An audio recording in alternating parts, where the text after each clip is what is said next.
સુરત પોલીસે તમિલનાડુના વેપારી ગણેશની ધરપકડ કરી છે।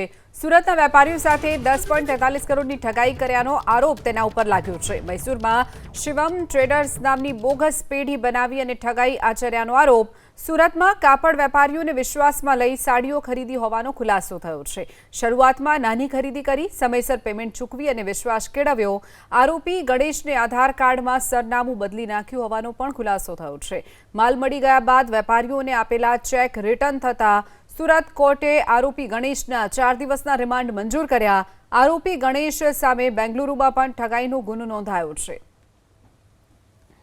फरियादी श्रीने तमिलनाडुना व्यापारीए पोते सोशियल मीडियाथी कॉन्टेक्ट करी अने तमिलनाडुमां पोतानो बहु ज मोटो व्यापार छे ए रीतनो विश्वास आपी अने फरियादी साथे बातचीत करी अने त्यांथी कुल 10 करोड़नो माल पोते आरोपीओए मंगावी लीधेलो।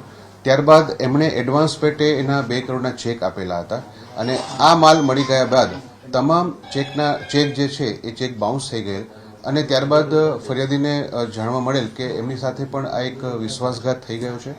જે અનુસંધાને આપણે ફરિયાદીની ફરિયાદ લઈ અને તાત્કાલિક ટીમ તમિલનાડુ રાજ્યમાં રવાના કરી જે તે સમયે 3 આરોપીની ધરપકડ કરવામાં આવેલ હતી અને ત્યારબાદ આ જ ગુનામાં સંડોવાયેલા અન્ય આરોપી गणेशन उर्फे मुरलीनी पण धरपकड़ करवामां आवेल छे। आ आरोपी जे छे ए पोते अन्य आरोपीओ साथे एक मैनेजर तरीके काम करी अने समग्र व्यवसायनुं पोते संचालन करतो हतो अने जे माल आवे छे ए माल कोने आपवानो तेमज कया पैसा कया अकाउंटमां ट्रांसफर करवा वगैरे तमाम बाबतनी कार्यवाही हालनो आरोपी करतो हतो।